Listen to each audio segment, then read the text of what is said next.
இந்த ரம்யாவை பார்த்தீங்க அப்படின்னா டைவர்ஸ் வந்து சரவணனுக்கு முன்னாடியே முண்டி அடிச்சுக்கிட்டு கொடுக்கணும் அப்படிங்கிற மாதிரி நினச்சிட்டு வீட்டுக்கு வந்தவங்களை வந்து அசிங்கப்படுத்தி அவமானப்படுத்தி இதுக்கப்புறமுமே வந்துலாம் உங்க கூட என்னால் சேர்ந்து வாழ முடியாது அப்படின்னு சொல்லிட்டு வந்து டைவர்ஸ் பத்திரத்தை வந்து சரவணன் கையிலேயே வந்து கொடுத்து அனுப்பிச்சிட்டான்.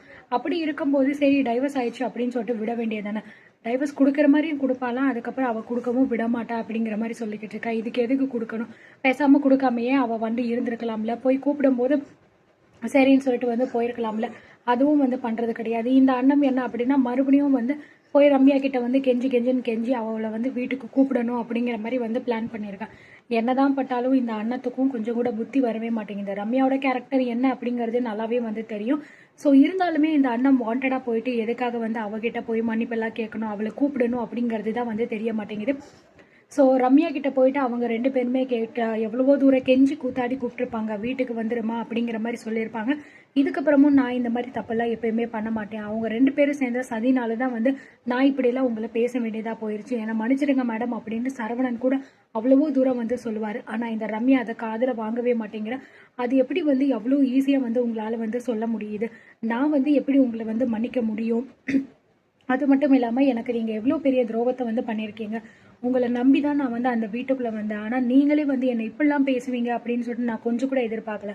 யார் தப்பு பண்ணியிருக்கா என்ன ஏது அப்படிங்கிறது கூட நீங்கள் வந்து கண்டுக்காமல் வந்து என்னதான் தான் எல்லாமே பண்ணியிருப்பேன் அப்படிங்கிற மாதிரி நினச்சி பண்ணீங்க. இப்போ வந்து கடைசியில் இந்த இது எல்லாமே பண்ணது அந்த அண்ணன் தான் அப்படின்னு உங்களுக்கு தெரிஞ்சு போயிருச்சு. இருந்தால் நீங்கள் என்னை வந்து பேசுனது எல்லாமே வந்து மறந்துடுமா, என்னாலலாம் இதுக்கப்புறமா அந்த வீட்டில் இருக்க முடியாது, அந்த வீட்டில் வரவும் முடியாது, நீங்கள் கேட்ட டைவர்ஸ் இந்த இருக்குது, இதை வாங்கிட்டு கிளம்புங்க அப்படிங்கிற மாதிரி வந்து சொல்லிட்டு ஸோ பயங்கரமாக நோஸ் கட் பண்ணி 2 பேருமே வீட்டை விட்டு வெளியே வந்து இந்த ரம்யா துரத்திடுவாங்க.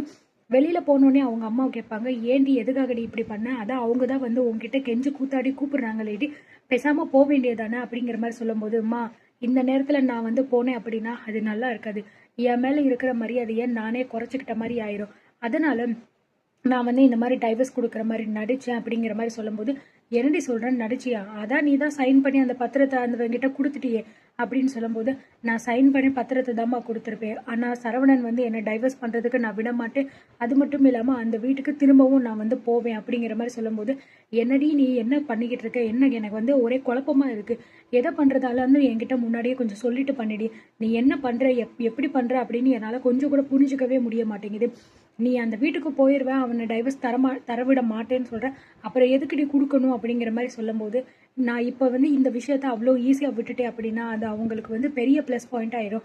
இந்த ரம்யா வந்து யார், இந்த ரம்யாவை ஒரு வார்த்தை ஏதாவது சொன்னால் அவள் என்ன பண்ணுவா அப்படிங்கிறத அந்த வீட்டில் இருக்கிறவங்க கொண்டு நல்லா தெரிஞ்சுக்கணும். அதுக்காக தான் நான் இந்த மாதிரி வந்து ஒரு பிளான் பண்ணியிருக்கேன், நீ பேசாமல் வேடிக்கை மட்டும் பாருமா, நடக்கிறது என்னவோ அது உனக்கே தானாக புரியும் அப்படிங்கிற மாதிரி வந்து ரம்யா சொல்லிடுறாங்க. ஸோ அதனால் அவங்க அம்மாவும் வந்து அமைதியாயிடுறாங்க. இந்த பக்கம் காரில் வந்து இவங்க 2 பேருமே வந்துக்கிட்டு இருக்காங்க. சரவணன் பார்த்தீங்கன்னா மூஞ்சி அப்படியே உருன்னு வச்சுக்கிட்டே வந்துக்கிட்டு இருக்காரு. செண்பகம் வந்து அவரையே வந்து பார்த்துக்கிட்டே இருக்காரு.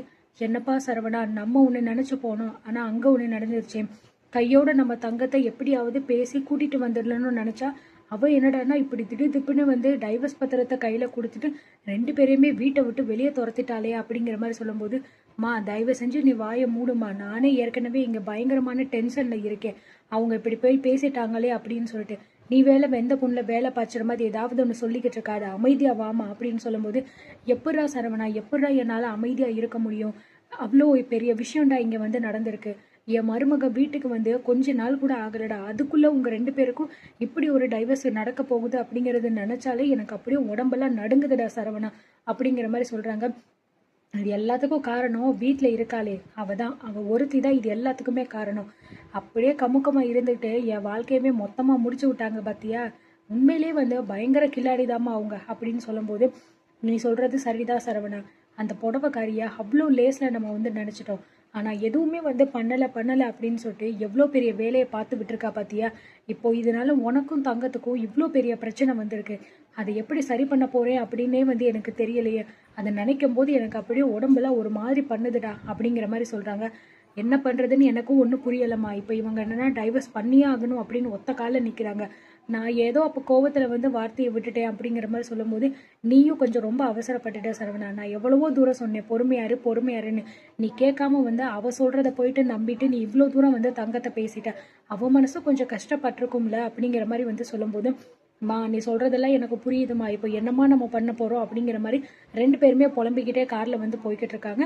ஸோ வீட்டுக்கு போனோடனே கண்டிப்பா அண்ணத்துக்கு பார்த்தீங்கன்னா ஒரு பெரிய கச்சேரி வந்து இருக்க போகுது, அது அப்படிதான் தெரியுது. ஸோ அது என்ன ஏது அப்படிங்கறத நம்ம அடுத்தடுத்து பார்த்து தெரிஞ்சுக்கலாம்.